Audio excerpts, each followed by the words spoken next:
novel biomarker. So again, we will be talking about basic gene repair, so bear with me. So preeclampsia. Preeclampsia is known to be one of the most severe hypertensive disorders, affecting about 2 to 8% of pregnancies worldwide. It is also known to expose the pregnancy at a high risk for damages, for both maternal and fetal damages, such as preterm labor, fetal growth restriction, placental abruption, cardiovascular diseases, and even mortality.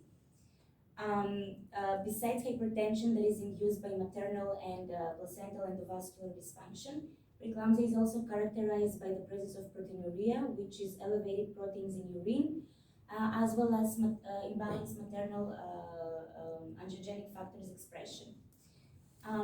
However, despite the decades of research into this disorder, the ability of the clinicians to actually diagnose the disorder prior to the onset of symptoms hasn't significantly improved. Now, besides hypertension and all that, preeclampsia is also known to be characterized by excessive reactive oxygen species that are caused by an imbalance of pro and antioxidant capacity that essentially lead to nuclear and mitochondrial DNA damage.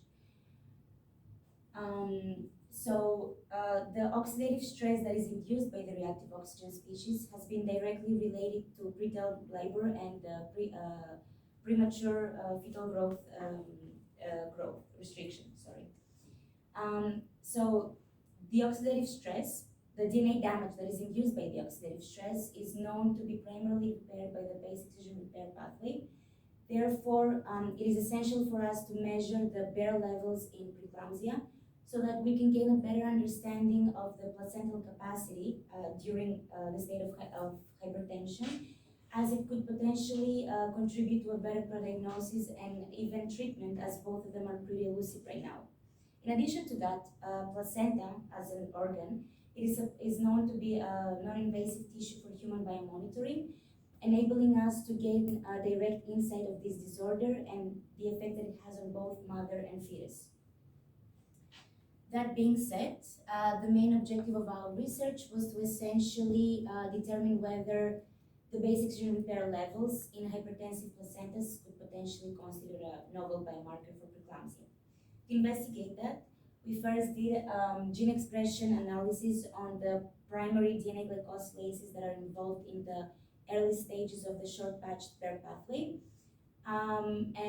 including OGG1, APEX1, NAO1, PARP1, and UTH.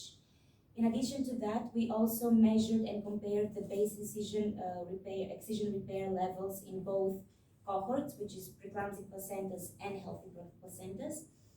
And in addition to that, our project was also contributed with an additional set of results that were observed in a separate study that was conducted on placental hypoxia from Dr. Philip van Grieken. He's not here today, but yeah. And these results included the mitochondrial copy number and total antioxidant capacity in preeclampsia. And subsequently, we tried to correlate them to our findings, and we actually achieved some significant correlations.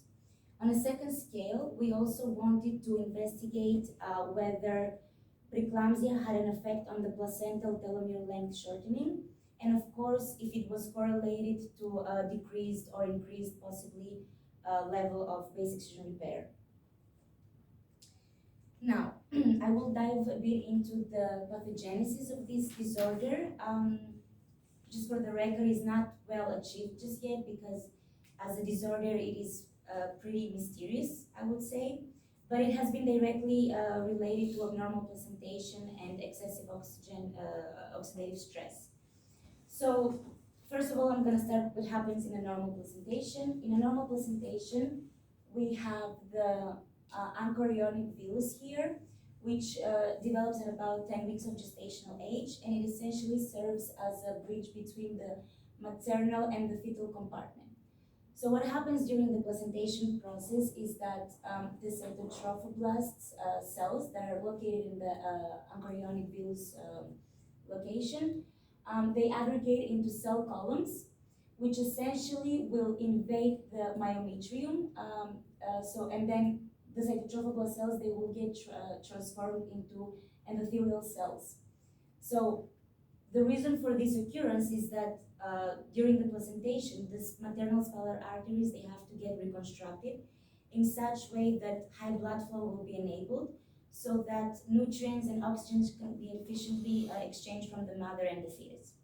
Now, in preeclampsia, or in general hypertensive pregnancies, what happens is that either the invasion of the cytotrophoblast or the reconstruction of the maternal spiral arteries, it is impaired. Therefore, there is not sufficient exchange between oxygen and nutrients between the mother and the fetus, which subsequently leads to a state of hypoxia. Now, hypoxia is also known to promote actually excessive reactive oxygen species production, which subsequently leads to oxidative stress. And the oxidative stress, as mentioned before, oxidative stress is mainly repaired by the Baer pathway. So in the oxidative stress, the most commonly formed lesion is atoxaguanine lesion, which is also known to be highly mutagenic as it forms GC to TA transversions during replication. Now, OGG1 is one of the main DNA glycosylases that is